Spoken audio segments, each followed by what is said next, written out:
첫 번째 이적 시장 속보는 바로 카이세도입니다. 카이세도와 강력하게 연결이 됐었던 지난 겨울에서 팀은 아스날이었죠. 그렇죠. 예, 원래 아스날하고 링크가 좀 많았고, 그러면서 이제 MZ세도. 예, 카이세도가 이제 SNS에 예. 나 브라이튼 팬들과 작별하겠다. 아직 오피셜이 나지 않았는데 구단은 아무것도 모르는데. 선작별 후 이적을 하려고. 네. 그래서 그런 것들 때문에 카이세도에 대해서 굉장히 많은 이제 얘기들이 있었지만 사실 카이세도는 그것만으로 평가할 수 있는 선수가 아니에요. 그러니까 뭐 그거는 확실히 좀 돌발 행동이긴 한데 음. 선수의 퀄리티적으로 봤을 때 저도 자주 얘기했습니다. 저는 아스날이 카이세도를 꼭 영입했으면 좋겠다. 그만큼 장점이 있는 선수고 이번 여름 이적 시장으로 돌아오면 카이세도는 주로 첼시와 링크가 됐습니다. 그렇죠. 그래서 네. 첼시가 이제 영입을 하지 않을까라고 생각을 하고 있었는데 리버풀이 굉장히 높은 비드 금액으로 이 카이세도에게 접근을 한 것 같고 현재 기준으로 봤을 때 카이세도는 리버풀 유니폼을 입고 그쵸. 리버풀의 중원에서 네. 브라이튼에서 호흡을 맞췄던 맥알리스터와 함께 중원을 이끌고 소버슬라이와 함께 아예 완전히 새로 개편된 중원의 핵심적인 자원이 될 가능성이 커졌습니다. 그렇죠. 사실 뭐 소보슬라이도 맥칼리스터도 변화의 폭이 굉장히 많은 중원 조합인데 카이세도는 그전에 리버풀 중원에 아쉬웠던 밸런스와 네. 점점 떨어져가고 있었던 에너지 레벨을 둘 다 채워줄 수 있는 선수거든요. 맞아요. 그래서 뒤쪽의 밸런스를 잡아주면서 어떻게 보면 리버풀 중원에 클럽 전술에 굉장히 필요한 활동량이라는 키워드를 가져가 줄 그렇지. 수 있는데 여기에 더해서 이 선수의 최고 장점은 기술이 좋아요. 꽤 좋아요. 꽤 좋아요. 제가 그것 때문에 이제 아스날에도 잘 어울린다고 생각을 했었던 건데. 네, 터치 좋고 패스도 잘 주고 전개 능력 있게 뛰어납니다. 저는 그래서 이 선수가 볼을 가지고 있을 때도 활동량 많으면 보통 투박해서 볼 가지고 있을 때 불안한 선수도 많잖아요. 네. 뭐 되게 이제 그런 선수들은 수비할 때 쓸어 담는 용도로만 써야 된다 이런 얘기들을 하는데 카이세도는 쓸어 담을 줄 알면서도 터치가 좋고 이를 바탕으로 볼을 전개하거나 옮겨놓는 것까지 굉장히 잘하는 선수이기 때문에 저도 항상 이야기를 했습니다. 불가능에 가까워 보이지만 리버풀이 중원 보강을 할 때 누구보다도 카이세도를 먼저 데려왔으면 좋겠다. 하지만 저는 첼시로 당연히 갈 줄 알았거든요. 그러니까. 그래서 리버풀은 원래 생각대로라면 삼선 보강 안 할 줄 알았어요. 그냥 메갈리스터 소보슬라이로 네. 끝나는구나. 네, 마지막 경기까지도 클롭 감독이 맥칼리스터를 3선에 쓰면서 예. 실험을 했거든요. 이거 기존 자원으로 클롭도 어떻게든 돌려 쓰려는 거고 구단에서도 왠지 라비아하고 링크가 진했을 때 맞아요. 그리고 그 금액을 안 맞춰주려고 한다고 했을 때 쉽지 않겠구나. 삼선 보강 없겠구나라고 생각을 했고 그거는 사실상 리버풀의 챔스권 도전을 굉장히 어렵게 만드는 요인이 될 거라고 생각을 했거든요. 근데 카이세도가 오면은 얘기가 달라집니다. 자, 카이세도가 좋은 선수인 건 맞고 저는 약간 툴은 다르고 그때 보여줬었던 영향력만큼은 아니라고 생각하지만 그 레스터 시절에 은골로 캉테가 생각날 정도로 브라이튼 중원의 핵심 자원인 건 맞습니다. 네. 근데 이제 그 생각이 들죠. 와, 그래, 오케이, 잘하는 건 알겠는데 너무 비싼 거 아니야? 그쵸. 가격으로 봤을 때. 네, 사실 절대값은 진짜 비싸긴 합니다. 솔직히 얘기하면 라비아보다도 비싸잖아요. 훨씬 비싸죠. 아마 팬분들은 이 카이세도라는 선수와 라비아라는 선수를 굳이 비교하지 않고 네. 그냥 나가는 돈으로만 봤을 때 아니 라비아도 비싸다고 뭐 돈 아끼려고 했던 리버풀이 갑자기 카이세도한테 2배가 넘어 이게 나왔던 네, 뭐 사실 따지면 우리나라 돈으로 뭐 한 1,800억 원 정도 네. 이 정도 쓰는 게 말이 돼? 라고 생각을 하실 수 있어요. 돈으로만 봤을 때는. 근데 저는 이제 생각이 다른데 라비아보다 카이세도가 보여준 부분이 훨씬 많고요. 카이세도는 월드컵에서도 이미 대표팀에서 보여준 폼이 상당히 좋았던 선수예요. 에콰도르 대표팀에서. 그리고 무엇보다 카이세도라는 선수가 지금 리버풀에 필요한 선수가 맞기 때문에 이 선수한테 브라이튼이 요구하는 금액이 1,800억 원이다. 근데 리버풀로서는 지금 데려올 수 있는 수비형 미드필더 자원 중에서 가장 최적의 자원을 데려오는 거라고 볼 수 있거든요. 뭐 디클란 라이스가 있으면 좋겠지만 이미 아스날로 떠났으니까. 네. 아스날도 아스날에 필요한 선수를 정말 큰 금액을 주고 데려왔잖아요. 사실 비싸죠. 물론 라이스는 카이세도보다 훨씬 더 보여준 게 많고 네. 잉글랜드 선수라는 특수성도 고려해야 되겠지만 리버풀도 지금 개막을 하면 남기지 않은 상황이고 지금 당장 리버풀이 원할 수 있는 중앙 미드필더 수비형 미드필더 밸런스 맞출 수 있는 미드필더 중에는 카이세도가 가장 최적의 매물이기 때문에 저는 이 정도 금액은 지금 당장 줄 수밖에 없다. 저는 이제 그 생각이 들어요. 그 엔소 첼시가 데려왔을 때 야, 너무 비싼 거 아니야? 근데 이제 실력 보고 난 다음에는 가격 얘기가 덜 나왔었거든. 근데 어쩔 수 없이 몸값이 비싸면 사람들이 그 몸값 대비 기대감을 갖습니다. 네. 그런 것 때문에 분명히 카이세도도 부담감을 가질 수는 있겠지만 이 두 가지로 측면으로 생각을 해봐야 될 것 같은데 아까 얘기했던 것처럼 요즘엔 본인들이 원한다고 생각을 하면 가격을 비싸게 주고 삽니다. 그렇죠. 단 네. 그거와 관련된 평가도 따라오는 건 사실이다. 어쩔 수 없죠.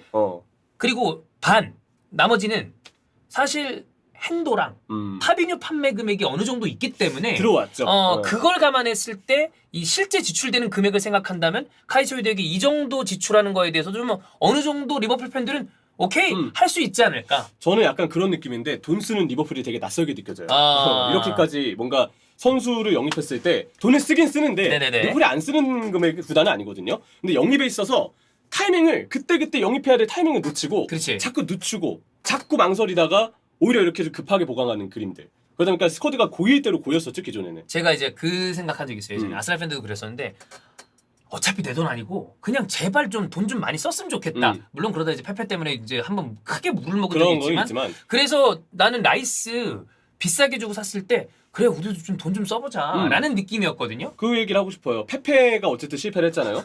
근데 그걸 떠나서 대실패요. 페페 대실패죠. 그럼 네. 그 뒤에 그 정도 돈 쓰는 거를 망설여서 과연 구단이 전력 보강을 할 수 있느냐? 그건 아니거든요. 네. 저도 마찬가지예요. 리버풀도 카이세도가 비싼 건 맞는데 그렇다고 해서 이제 반대로 그럼 지금 시점에서 카이세도 안 사고 그냥 삼성 보강 안 할래라고 묻는다면 이건 무조건 사야 된다. 지금 상황까지 리버풀이 궁지에 몰린 거는 영입을 하더라도 비판은 받아야 돼요. 예. 이전에 중원 보강이 필요했던 타이밍에 한두 명씩 이미 진작에 데려온 상황이었으면 이렇게까지 리스크를 감수하지 않아도 되고 그러면 카이세도에게도 이 정도 금액까지 리버풀이 안 줘도 되는 상황이 왔을 수도 있어요. 근데 물론 그것과 관련해서 리버풀 보드지는 비판을 받아야 되지만 이미 지금 상황에서는 이미 뭐 구단 자체 스쿼드 남아있는 스쿼드로는 더 이상 뭔가 리버풀의 어떤 순위권을 올려주기에는 여력이 안 되고 소보슬라이 맥칼리스터를 데려왔지만 그런데도 지금 파비뉴가 나가면서 혹은 파비뉴가 있더라도 삼선에 대한 보강은 분명 필요하다고 얘기를 했잖아요. 그럼 리버풀은 지금 이미 터질 대로 터진 중원 문제 확실하게 해결을 지으려면 지금 시점에서는 카이세도를 어떻게든 데려와야 됐다. 그래서 지금 리버풀의 상황을 보면 이전의 보드진들이 이미 진작에 좋은 타이밍에 영입을 안 한 거는 욕을 먹어야 하나 그래도 지금까지 온 시점에서는 어떻게든 영입을 해야 그 문제점들을 수습할 수 있기 때문에 그 수습에 있어서 전력 보강의 최고 자원이라 볼 수 있는 카이세도는 얼마를 주더라도 데려오는 게 저는 맞다. 이렇게 정리를 하고 싶습니다. 지금 이적 가능성은 그러면 뭐 거의 유력. 네, BBC에서도 합의가 떴고요. 그러면 이제 뭐 다른 일이 벌어질 가능성은 극히 적겠네요. 그리고 이제 아무래도 원래 카이세도를 노린다고 얘기가 나왔던 첼시는 이제 라비아 쪽으로 뭐 얘기가 또 나오더라고. 얘기가 있더라고요. 순서를 보니까 리버풀 라비아가 좀 가까워지니까 첼시도 첼시도 데려오는 게 리버풀 카이세도가 가까워지니까 첼시도 카이세도 데려오는 게 좀 어렵겠구나. 네. 그러면 라비아로 선회를 해야 되겠다. 이런 분위기로 지금 리버풀 첼시 쪽에서는 흘러가고 있다고 하고요. 카이세도가 오면서 알렉산더 아놀드도 더 살아날 수 있어요. 그거는 그렇게 될 거야. 네, 왜냐면 아놀드 옆에서 뛸 건데 아놀드의 수비 부담을 카이세도도 덜어주게 되고 그러면 리버풀의 후방 수비수들, 중앙 수비수들도 부담을 덜 수 있죠. 그리고 왼쪽 중앙 미드필더로 이제 카이세도가 뛸 텐데 카이세도가 이렇게 커버하잖아요. 그럼 로버슨이 좀 더 편하게 전진할 수도 있어요. 그런 점들까지 카이세도는 지금 리버풀 전술의 완성을 가져다 줄 수 있는 선수고 단순히 활동량을 떠나서 기술도 굉장히 우수한 선수이기 때문에 기술 좋아요. 최적의 자원이다. 그리고 무엇보다 브라이튼 말미 때문에 풀백도 뛰었거든요. 맞아. 활용도가 멀티성이 좀 있죠. 그리고 이것도 철강왕이니까 체력도 좋으니까 저는 그런 부분에서 카이세도 굉장히 많이 기대가 됩니다. 그래서 맥칼리스터, 소보슬라이, 카이세드로 이제 오피셜이 난다면 이렇게 완벽하게 개편된 리버풀 중원이 좀 어떨지 기대감을 가지면서 오피셜을 한번 기다려보도록 하겠습니다. SNS는 개인적으로 이 종류보다 더 걱정되는 게 SNS거든요. 뭔가 또 소동이 있지 않을까. 근데 이게 약간 저는 잘한 건 아닙니다. 저도 좀 과하다고 생각해요. 그때 아스날 링크 났을 때도 이거 좀 오바 아니야? 뭐 아스날 링크가 났을 때도 그렇게 생각을 했거든. 근데 결국 이적하고 나면 그건 잊혀져요. 그러길 바라야죠. 그리고 그런 일을 그냥 안 하길 바라면서 보는 거야. 그 누네스도 이제 이적 초반에 리버풀 팬들이 약간 비판하고 할 때 이렇게 쉿하는 스토리를 올려가지고 괜히 이제 SNS로 약간 마음 약한 티내고 그랬는데 아마 클럽 감독과 선수단이 그런 부분을 잘 잡아주지 않을까. 주장이 반다이크거든요. 반다이크 앞에서 카이스도 SNS 잘 잡겠죠. 그럼 아마 휴대폰을 부셔버릴 겁니다. 좋아. 자, 그래서 카이세도 리버풀 유력 요거는 이야기를 드렸고요. 자, 그다음 두 번째는 해리 케인과 바이런 미넨입니다. 그때도 얘기했지만 이제 어제 우리가 청이 형이랑 주원이 형이 급하게 토트넘이 제안을 수락했다. 근데 아직 케인의 의중은 정해지지 않았다. 그래서 이제 그런 얘기를 했잖아. 케인이 이대로 FA로 거론하고 싶은 마음이 있는 건 아닐까?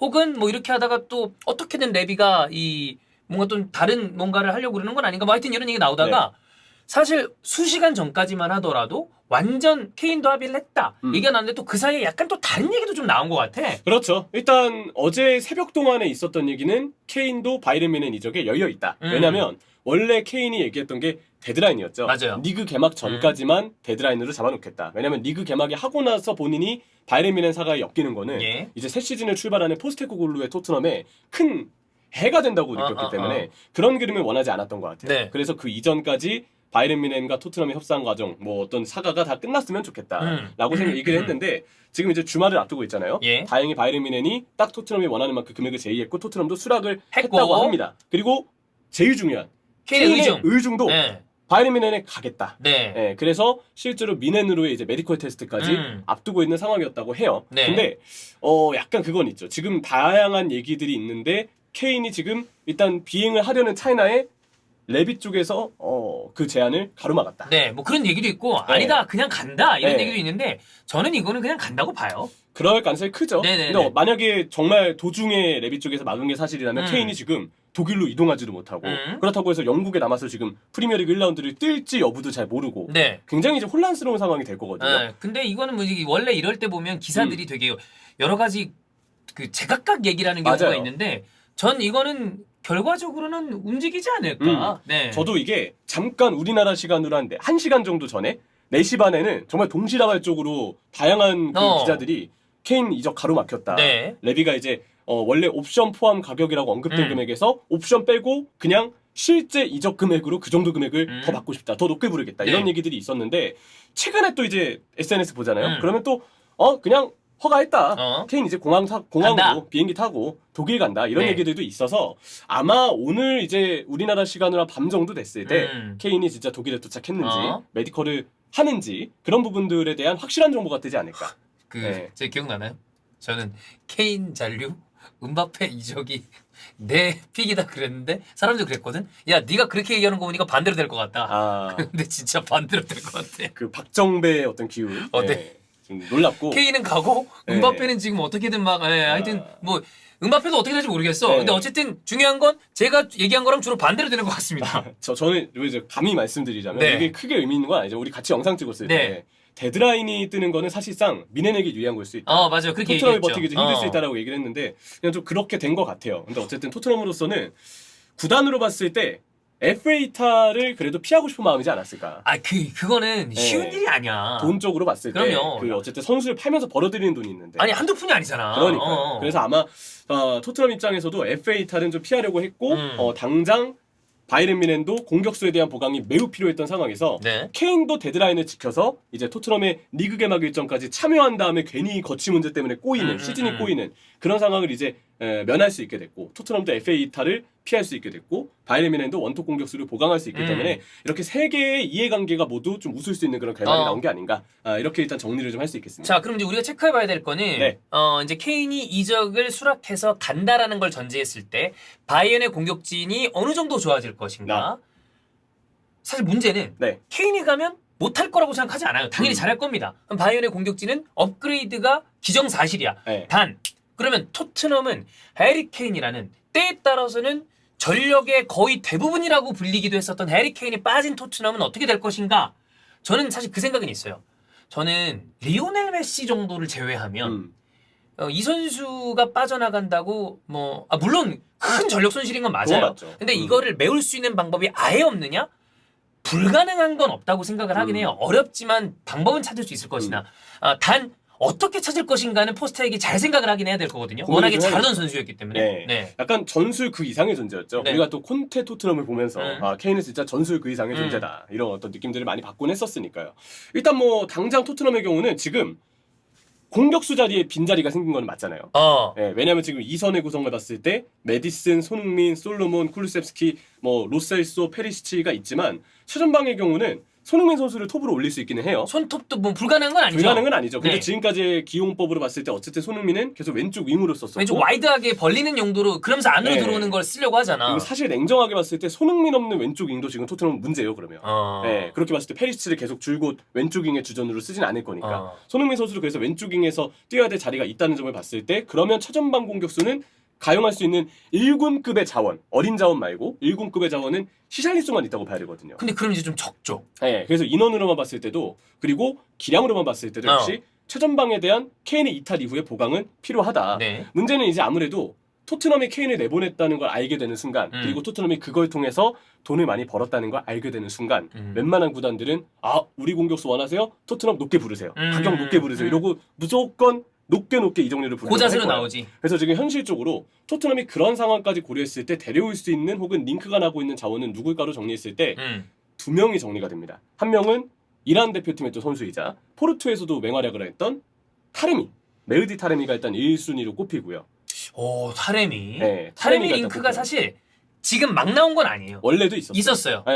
근데 이제 케인이 나가게 되면서 그러면 더 원래도 링크가 진했던 타레미 쪽으로 좀 접근하지 않겠느냐 이런 얘기들이 일단 있고요. 두 번째 선수는 저는 이제 이 선수를 좀 이제 중계를 해서 익히 알고 있거든요. 헨트에서 뛰고 있는 기프트 오르반. 오르반. 네. 우리가 알고 있는 오르반 센터백 오르반 말고. 아, 그쵸. 예. 윌리 오르반 말고. 예, 이 기프트 오르반이 또 한 명 링크가 나고 있는 선수입니다. 일단 타레미에 대해서 먼저 얘기를 하자면 저는 이 선수가 진짜 천부적인 골 감각을 지닌 선수라고 보거든요. 아, 괜찮은 선수예요. 네, 진짜 괜찮은 선수. 위치 선정 좋고 결정력 뛰어나고 그리고 골을 노리기까지의 어떤 속도나 심지어는 볼 가지고 있을 때 연계도 잘해요.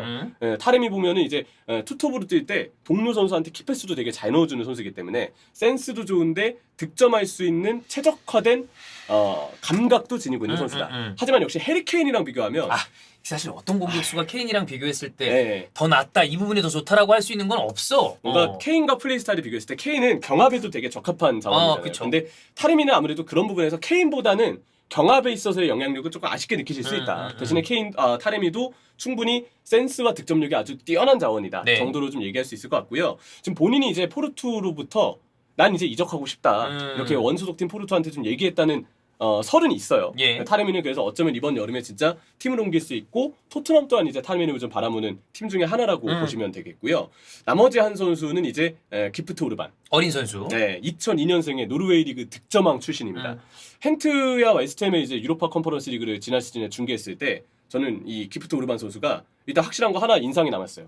슈팅을 어떻게든 때리는 선수다. 근데 사실 그 웨스트햄전은 약간 본인이 보여주고 싶은 의욕이 커서인지 여기서 굳이 이럴 때까지 막 이른바 난사하는 느낌의 모습이긴 했는데 근데 저는 이 기프트 오르반도 2002년생이지만 진짜 천부적인 골 감각이 있는 선수다. 그럼 좀 높게 평가하는군요. 네, 골 냄새를 진짜 잘 맡아요. 위치 선정 좋고 어떻게든 유연함을 보여서라도 골을 넣는 스타일인데 저는 그런 부분에서 기프트 오르반이 노르웨이 벨기에 무대에서는 확실히 그런 득점력을 잘 보여준 부분이 있다. 위치 선정 좋고 킥도 좋고 확실히 앞으로 주목할 만한 선수로 성장할 만하다. 2002년생이니까 성장 가능성이 크잖아요. 대신에 오르반도 너무 어리고 타레미의 경우도 물론 포르투에서 또 챔피언스리그에서 보여준 활약은 굉장히 꾸준했지만 또 타레미가 손흥민 선수와 같이 아시아 선수 단일 시즌 챔피언스리그 최다골 타이 기록을 보유한 선수예요. 그런 기록적으로는 좋은 건 맞고 좋은 선수인 건 맞는데 아까도 얘기했지만 비교 대상이 케인입니다. 케인으로 비교하면 사실 이제 동등하게 노릴 수 있는 공격수가 거의 없거든요. 그렇죠. 근데 이거를 저는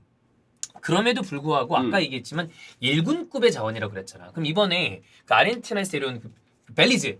근데 그 선수도 좋은 자원이라고 하지만 좀 어리잖아요. 1군급이라 보기는 힘들죠. 그래서 이 성인급의 이 제대로 된 공격수 하나가 저는 필요할 거라고 보긴 해요. 숫자상으로도. 숫자상 맞아요. 그래서 그런 부분을 봤을 때 토트넘도 최전방 공격수 일단 2명이 있는데 이외에도 또 케인이 나가게 되면 보다 더 확실하게 또 윤곽이 좁혀질 것 같아요. 지금 토트넘이 누구를 바라보고 있는지 누구와 더 본격적인지 이 과정에서 또 새로운 후보까지 뜰 수 있거든요.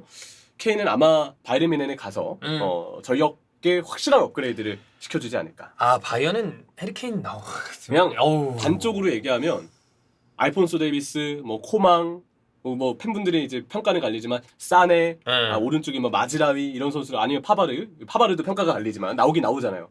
이런 선수들이 측면에서 기회에 연계해가지고 무시할라까지 다 관여돼서 측면에서 크로스를 올려요. 근데 받는 선수가 그나브리다. 그럼 크로스 할 때 헤더 경합 못하고 그냥 수비한테 바로 기대가 안 되죠. 공중볼 내주고요. 이외 자원들이 가짜 9번을 봐도 마찬가지입니다. 근데 이제 마티스 텔의 경우만 얘기가 좀 다른데 아직은 성장이 어린 선수고 선수니까 너무 많은 부담을 주어서는 안 되겠죠. 슈퍼모팅은 다 좋은데 잔부상이 있으니까.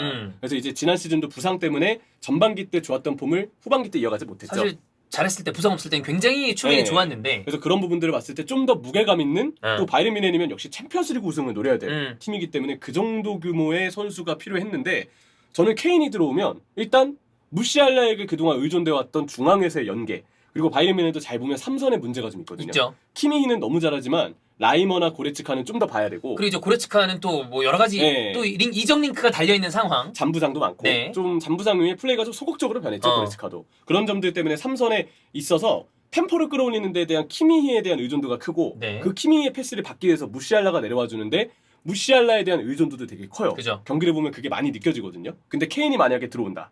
무시알라와 케인이 번갈아 가면서 중앙에 볼을 받아주고 풀어주는 역할을 해줄 것이고 좀 더 보긴 해야 되겠지만 아마 케인의 연계 능력이라면 기존에 아쉬웠던 바이언의 이선 자원들의 폼도 다 좋아질 거예요. 예, 그나브리 싸는 좀 봐야 됩니다. 그건 그렇지만 인정하겠습니다.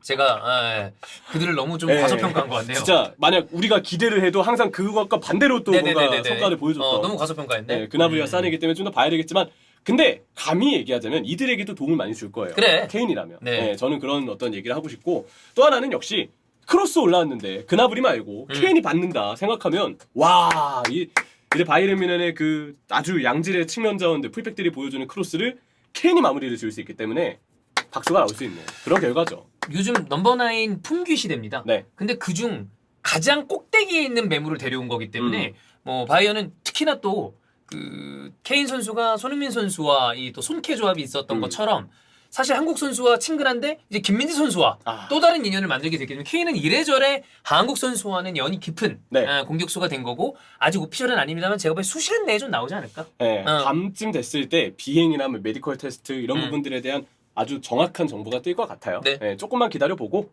아마 저는 그래도 떠날 가능성이 높다고 저도 생각을 합니다. 그렇습니다. 자 이렇게 리버풀 카이세도 유력, 네. 바이언 케인 수락 거의 유력의 플러스로 이거는 굉장히 좀 비보인데 네. 레알 마드리드의 소신 진짜 소신입니다. 챔피언스리그 결승 생각나죠?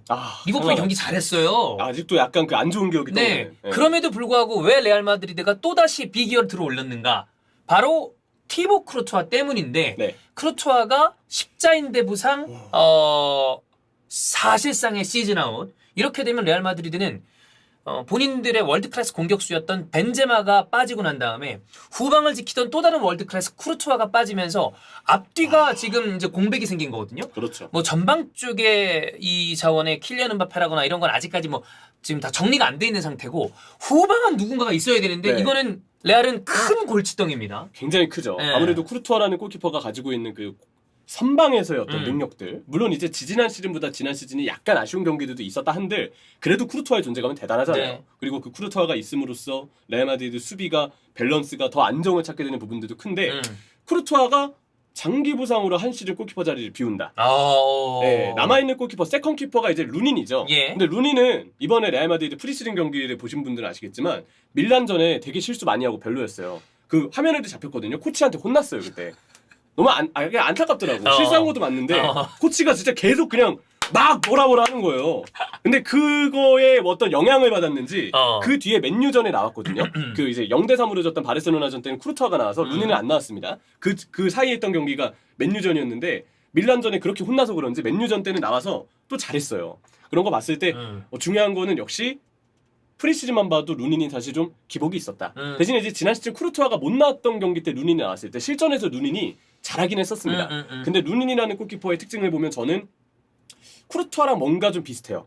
발밑이랑 패스에 있어서 그 부분은 장점보다는 좀 아쉬운 부분들이 쿠르투아도 있잖아요. 뭔가 우리가 빌드업 잘하는 골키퍼를 연상했을 때 쿠르투아를 떠올리진 않죠. 그 먼저 생각나는 선수는 아니지. 우리가 그쪽에서는 사실 은근히 불안점이 있지만 그래도 다행히 시간이 지나면서 롱킥은 좀 나아진다 좋아졌고. 정도의 어떤 평가를 할 수 있는 선수가 쿠르투아인데 저는 누닌도 좀 비슷하다고 봐요. 네, 그런 부분들이 좀 있고 또 하나는 역시 선방 능력에 있어서는 누닌도 좋으나 대신에 단 하나 실전에서의 검증이 되어 있는 활약은 아니다. 뭐 여러 가지로 봤을 때 경험이 많은 선수는 아니니까. 네. 그래서 이제 어쨌든 이 쿠르투아의 공백을 무엇으로 채우고 누구로 채울 것인가라면서 막 지금 호세 펠릭스 디아스나 이런 사람들 얘기 들어보면 굉장히 많은 뭐 역제안도 있었다. 그래서 뭐 데헤야, 요리스, 뭐 케파, 나바스 이런 선수들 얘기가 나왔고 데헤야에 관련된 이야기가 아무래도 예전에 이제 팩스 건이 있었잖아. 그럼요. 그래서 많이 나온 것 같은데 실질적으로 많이 가까워 보이거나 혹은 좀 연결이 되고 있는 선수는 야신보노 얘기가 많이 나오고 있습니다. 맞습니다. 사실 지금 언급됐던 골키퍼들이 다 새 팀을 찾아야 되는 상황인 건 맞아요. 맞아요. 요리스 대해야는 이미 지금 FA 신세고 네. 여기 팀을 옮겨야 될 신세고 그리고 케파의 경우도 사실 이제 첼시가 로베르트 산체스를 데려오면서 케파가 다른 구단으로 갈 가능성이 있다 등의 언급들이 좀 많이 나오고 있죠. 네. 그리고 케일로르 나바스 아무래도 이제 돈나룸마 골키퍼가 또 주전 물론 엔리케 감독은 돈나루마의 발밑을 어떻게 생각하고 있는지는 좀 더 지켜봐야 네. 되겠지만 돈나루마가 아니더라도 다른 골키퍼를 쓸 것이라는 얘기들이 많은 거 봐서는 나바스는 아마 나가지 않겠느냐 그런 얘기들이 많습니다. 이미 지난 시즌에 또 노팅엄 임대 생활을 했었죠. 그래서 그 골키퍼들이 지금 다 차근차근 언급이 됐는데 분우가 좀 유력하다고 그래요. 분우 골키퍼는 이미 뭐 좋은 모습을 리그에서도 보여줬고 우리가 월드컵에서도 좋은 선방을 보여줬었던 키퍼니까. 그리고 야신 분우 입장에서도 이 선수가 91년생, 네. 32살인데 레알 마드리드로 팀을 옮길 수 있는 가능성이 생겼다. 사실상 커리어의 마지막을 엄청나게 화려하게 네. 보낼 수 있는 기회거든요. 그렇죠. 네. 네, 그래서 그런 부분들 때문에 이러면 분우도 레알 마드리드 이적? 이거 메리트 있다. 정도로 좀 느낄 수 있을 거예요. 그런 부분들 때문에 분우도 지금 나오고 있는 기사들을 봤을 때는 레알 마드리드 행에 열려 있다. 이런 어떤 얘기들이 지금 있는 상황이고요. 제가 봤던 분우의 느낌은 사실 이 선수도 발밑 자체는 사실 기복이 좀 있기는 합니다. 근데 롱킥이 꽤 잘 차서 세비야도 이제 분우가 멀리 차잖아요. 그럼 네. 그거의 바탕으로 세비야가 바로 역습을 이끄는 그런 장면들이 또 나왔었어요. 그래서 이제 분우의 롱킥 능력은 전략에 따라서 충분히 역습을 이끄는 역할로 좀 쓸 수가 있고 우리가 또 모로코 대표팀에서도 그런 그죠? 야신 분우의 킥 능력을 볼 수 있었거든요. 그리고 무엇보다 이름값 한다는 골키퍼로 이제 야신 분우를 많이 얘기하는데 진짜 선방 능력이 대단합니다.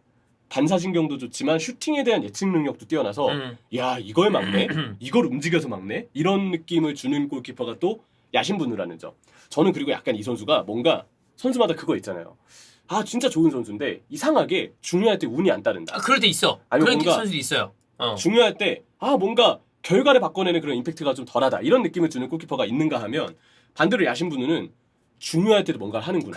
네, 그런 느낌을 받는 게 저는 두 개가 있거든요. 하나는 이번에 모로코 대표팀 보면서 분우 진짜 잘한다. 그런 느낌을 좀 줬던 게 첫 번째였고 또 하나는 알리송이 골 넣는 골키퍼잖아요. 그렇죠. 야신 분우도 골 넣었었지. 같은 시기에 맞아. 골 넣는 골키퍼였었어요. 네네네. 라리가에서 득점을 했기 때문에 그때 이제 발로 넣었죠. 야신 제가 기억하기로는 발로 넣었습니다. 야신 분우는 그래서 뭔가 본인이 뭔가 팀을 좀 이렇게 일으켜 세우는 그런 승부사적인 기질 여기에 약간의 운까지 따르는 좋은 기류가 좀 있는 선수예요. 네. 저는 그래서 뭔가 크루투아의 어떤 장기 부상 너무 안타까운 상황인데 여기에 대해서 수습을 하기 위해서 당장 야신 분우도 빅클럽 이적에 열려 있다고 하니까 분우의 선택이 분명 좀 좋은 선택이 되지 않을까 생각을 하고 있습니다. 그렇습니다. 자, 그럼 정리해 보겠습니다. 네. 일단 리버풀과 카이세도는 굉장히 유력합니다.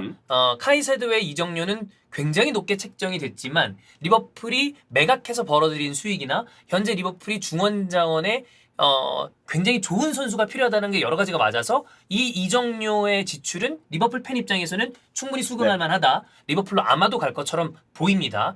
자, 다음 해리 케인과 바이언은 이적료 어제 합의, 케인도 오늘 수락. 지금 여러 가지 이야기가 난립하고 있습니다. 네. 막았다, 막 이런 얘기가 있는데 결과적으로는 우리 둘 다 케인은 바이언으로 갈 것이다라고 말씀을 드렸고 바이언은 해리 케인이 들어오면서 여러 가지 공격진의 이 혈액순환이 잘 될 가능성이 굉장히 크고 토트넘은 1군 공격수의 숫자로 봤을 때 아마도 다른 선수가 한 명은 영입될 가능성이 있는데 링크나고 있는 선수는 타레미 그리고 오르반 요 선수가 있다. 요 정도 말씀을 드렸고요.